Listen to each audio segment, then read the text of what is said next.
Hello everyone! Welcome to Maxi Maxi channel and kamusta po kayong lahat? I hope everyone are doing fine and great. Thank you po sa pagpunta nyo po dito sa aking channel and I assure you po there are lots of exciting videos na mapapanood nyo dito. Thank you so much and please stay tuned. For today's video po guys ay magluluto ako ng lidgid na inahog. Sa aming mga Bisaya ito tawag na lidgid na inahog made from kasaba or balanghoy. Sa mga Tagalog naman ay suman na kamuting kahoy. Yan guys, mahilig din po ba kayo sa mga kakanin? Yes, taas ang kamay sa mga mahilig sa kakanin like me. Ito po ngayon guys ay simple lang to na suman balang kamuting kahoy. Kaya tinatawag to sa amin na lidgid na inahog dahil just simple lang ang ingredients nito, just balanghoy or kasaba, sugar, gata at saka yung buko, yung katamtaman lang na buko, hindi naman siya masyadong malambot pa, hindi naman siya yung gatain na. I mean yung pangbukhayo na buko, yun po yun. Ayan, gagawin na po natin and enjoy watching po.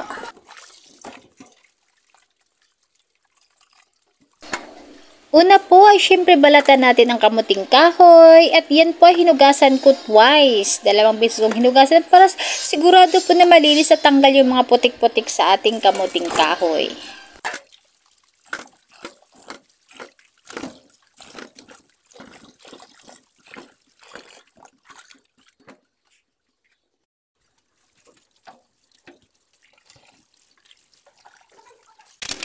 Next step naman po guys ay mano-mano po nating gadgarin or manual lang po ito na pag-grind. Kasi kunti lang naman. Pag maramihan po kasi halimbawa mga 5 kilos na kamuting kahoy or more than 5 kilos yun, dinadala ko na po yun sa palengke para ipakayo doon by machine.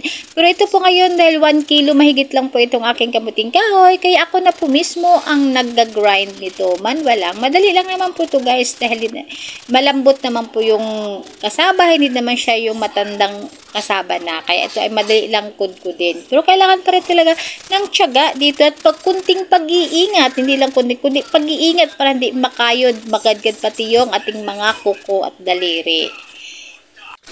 Ako guys, sanay naman pa ako sa ganito magadgad ng mga kamuting kahoy. Dahil sa probinsya po when I was young, ay mahilig po magluto ang aking mga parents ng ganito. Dahil marami po kaming tanim na kamuting kahoy sa probinsya.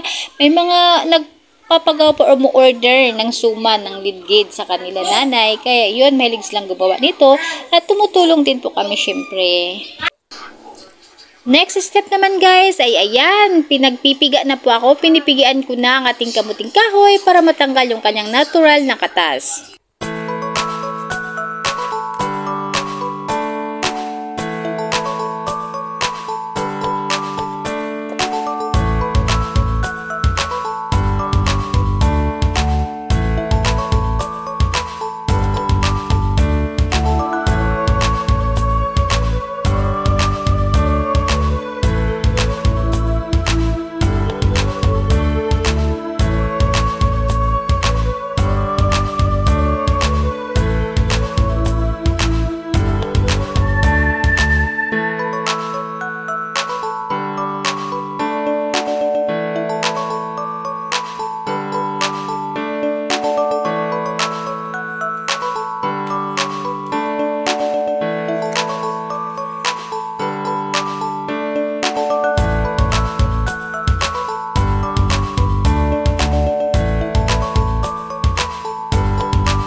guys ay maglulugaw na po tayo. So hindi po natin siya direct na ibabalot, i-wrap sa banana leaves, kundi atin po munang lulugawin itong ating cassava.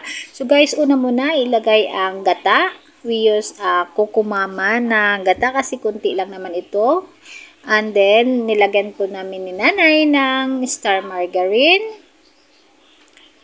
Tapos, sugar. Yan. Kung meron pong brown or sugar wash, then okay po yan. Kaso lang yung available na meron ako dyan ay white, kaya yun white ang ginamit. Pero kung may brown kayo, okay na rin po ang brown sugar.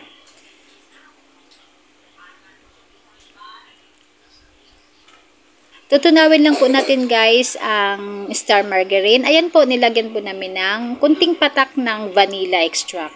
So, by this point guys, hindi po tayo parang nagbibiko ha, na papalatikin natin. Hindi po. Parang papakuluin lang po natin ang gata. Then, papatunawin yung star margarine at saka sugar. Then, i-add na natin ang ating cassava grind.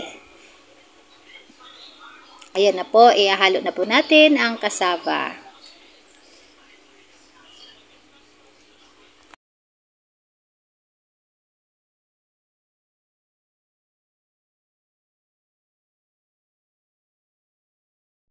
Yan po guys, mix thoroughly lang po para mahalo po ng maayos ang ating cassava sa ating coconut mixture.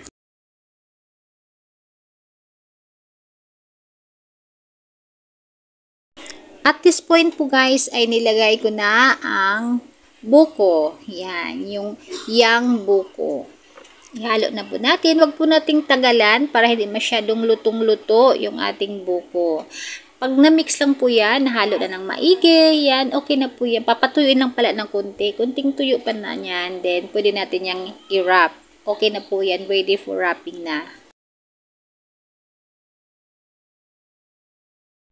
So, ayan po guys, nagpatulong pa ako kay nanay na magbalot niyan kasi mas expert po si nanay mag-wrap ng mga suman, ng mga lidkit, ganyan. Ako naman kasi, nag-cellphone na ako. Sabi ko, Nay, please wrap this kasi ako ay mag-video. Kunti lang naman, isang plato lang yan. Ayan po guys, malapit nang maluto at makakain na tayo ng ating lidkit, sumang balanghoy.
So, here we go po. After 30 minutes na pag-steam, ayan, ready to eat na ang ating sumang balangoy or lidgid na inahog. Ayan po guys, kain po tayo. Sarap po siya. Simple lang, hindi nakakaumay ang lasa. Ayan, kain po tayo. Thank you for watching. At kung gusto nyo rin po gumawa nito, panoorin nyo lang po na maigi yung aking video para malaman nyo po yung step by steps na paggawa nito. Sobrang masarap po guys at madali lang gawin. I can't eat.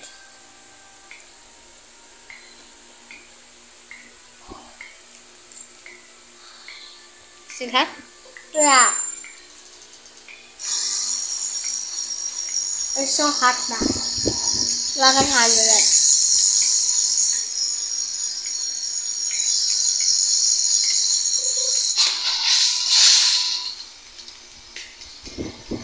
Isang bite pa. So, paano ba to guys? Ayan, nakadalawang piraso na ako agad. Habang mainit pa, nilantakan ko na. So guys, thank you for watching. Thank you so much sa inyong mga panunood, sa aking mga super chatters lately. Thank you so much. At saka sa aking mga dating members and mga new members. Thank you so much sa patuloy na pagtitiwala at suporta. At sa inyong lahat na manunood na aking video. Thank you, and may God bless us all.